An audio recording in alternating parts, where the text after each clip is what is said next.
Welcome back, everybody. Time now for What's Hot, where we talk about the stories that have us all talking. We are joined today by Rochelle Fritsch with MilwaukeeMoms.com, plus Jeff Wagner is back. So our first topic today, she is one of Hollywood's most glamorous stars, making a very personal revelation. In an op-ed to the New York Times, Angelina Jolie reveals she had a double mastectomy because of her high breast cancer risk.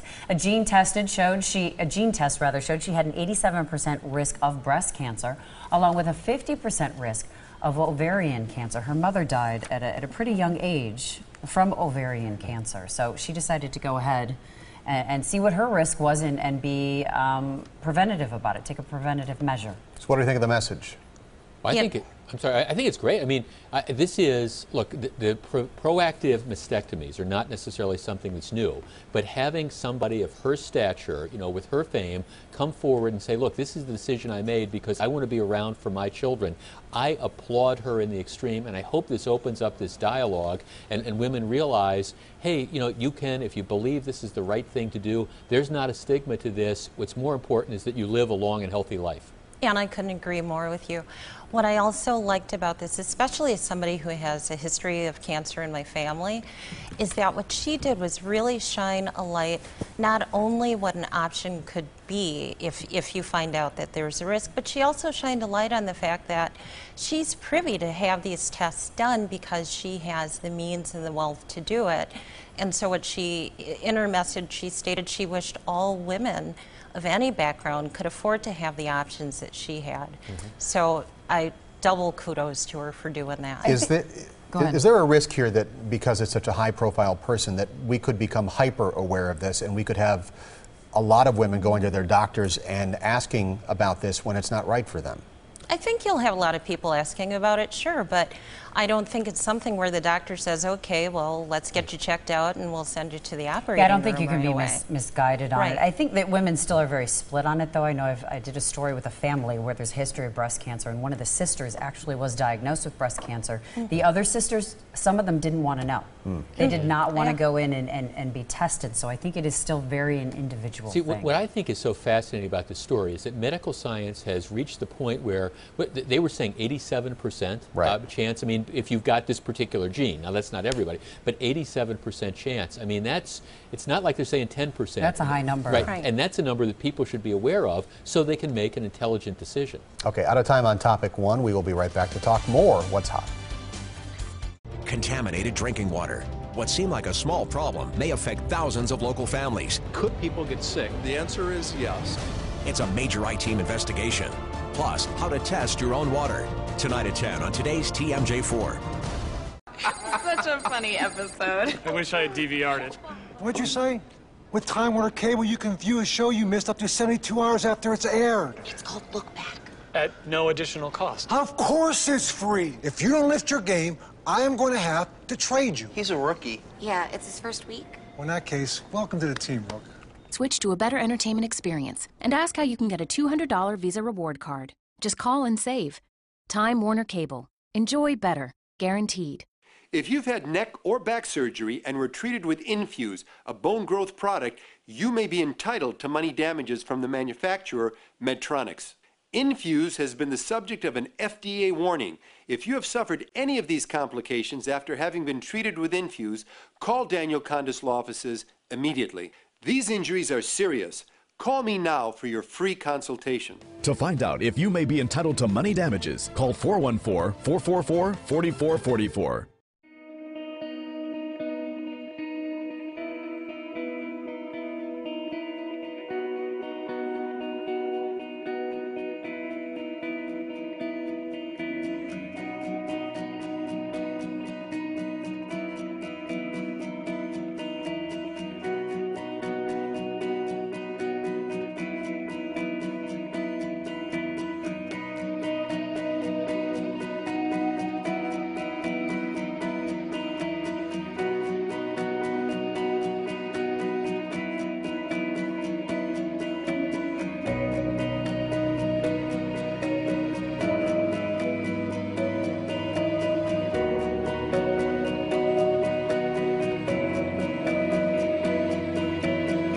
Go to cancercenter.com/second opinion. Cancer Treatment Centers of America and Northern Illinois.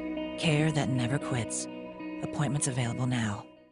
Entertain your friends and family in comfort and style with quality outdoor furniture from Lackey & Joy's. Visit either of our Lackey & Joy's patio showrooms today. Severe weather season is here, and there's no safer place to be than with Storm Team 4.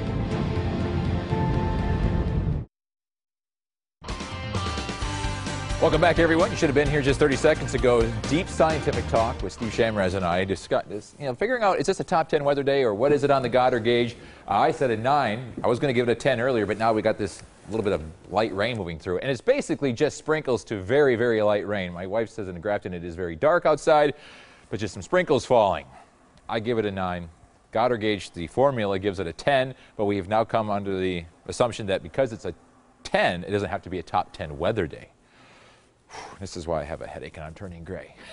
All in all, a very nice day with a very isolated shower or sprinkle rolling through Washington and Ozark counties at this hour and clipping northern Milwaukee County. Outside we go, and this morning, much better than it was yesterday. Back to normal, mid to upper 40s, even 50s we're seeing in Kenosha. Yesterday, upper 20s to lower 30s. We had damaging frost and freeze around the region. If you had planted your plants, you know better. And this is the reason why. Occasionally we get these warm days. And look at this map, bringing out all the colors that we possibly can. 59 in Crivets, there's your warm front. Almost 70 in Green Bay, now 72 in Milwaukee after being in the upper 70s earlier. The lake breezes kicked in. Platteville at 90, La Crosse at 89, and a record-tying 92 in the Twin Cities. It is now triple-digit heat in Omaha. Right in the middle part of the country, it is hot. Just like that. I mean, the other day it was cold. A couple weeks ago, they're talking snow. Now it's 100. Welcome to spring. Not just crazy weather here, but across the middle part of the country. Things looking better in West Bend, still a little cloudy, but not quite as dark as they were just a half hour ago. You notice the pavement looks to be dry, so just a few sprinkles out there. The rain came in a little bit quicker than I expected, but it's really not amounting to very much because it is relatively dry out there. That says Milwaukee, but it's really actually West Bend. Dark clouds over Waukesha. Pavement there is dry as well. Temperature almost 80 degrees, the humidity at 33%. That's that dry air. So while it's trying to rain from the base of the cloud to the surface, a lot of it evaporates or just vaporizes, so it comes down less. Looks worse on radar than it actually is. Still holding on to 85 in Kenosha, 84 in Lake Geneva, 80 in Watertown. A little cooler to the north where they had the clouds and the rain showers, 90 in Janesville. The wind is light, and this is why the Goddard gauge is spitting out a 10. There's a little bit of rain in the area. Still a few isolated showers this evening, but as you can see last night and today, not amounting to very much. Some sprinkles around. And look at the lows. After being in the 20s and 30s yesterday, we're going to be in the 60s tonight. And because of the warm start, we're back up to around 80 degrees tomorrow. Tomorrow's the top 10 weather day and a 10 on the Goddard gauge. Just a perfect day with those lower humidities and that northwest wind. 62 degrees tonight, partly cloudy. Just a few isolated sprinkles or showers this evening. Great day tomorrow. 78 degrees, northwesterly breeze at 10 to 15. Just kind of circulating the atmosphere a little bit. Here's your 7-day forecast. 74 on Thursday, 67 on Friday. I've already been giving notice by quite a few people that it better not rain on Saturday for the Kenny Chesney concert. It's a 25% chance to rain, so it's not like today or yesterday or tomorrow, but still comfortable. Very comfortable. Got it. Thank you. Let's get back to the breaking news we've been following for the last 50 minutes or so. This is a train versus car accident in Sturtevant. An Amtrak train hit that passenger car right there. We're now told it was a fatal accident. Yeah, at least one person has died. We have confirmation of that right now. Mount Pleasant police handling the accident right now. You can still see them working around that car, which looks to be split in half and is a couple hundred yards away from the impact where the intersection, the train crossing is. And Annie Scholl's heading that way on the ground. She's in touch with Amtrak, who says everybody on the train was okay. So that fatality, again, that passenger car that somehow got on the tracks. All right, it is time for our second What's Hot. We've got Rochelle Fritch and Jeff Wagner joining us once again. Topic number 2, should the unemployed have to fill out 4 job applications per week? That's a new proposal up for a vote in Madison. If approved, Wisconsin would have one of the toughest job search requirements in the country. You know, I guess my first question to that, before I take a stand, is what's the end game here? Do we want people to apply more in hopes that they will get quicker employment, and I mean like family supporting jobs? Or are we just saying we want to do this so we know that people aren't taking extravagant trips off of all their unemployment payments. I think we need to be clear about that. And do we even know if applying more will necessarily result in a family supporting job? Is that what we're learning from the other states that have stringent standards like this? Well, I don't know that so much family supporting jobs one way or the other. The bottom line is unemployment is not a permanent entitlement program. What this is designed to do is to try to get people back to work faster because, again, the unemployment compensation fund right now is $900 million in the hole.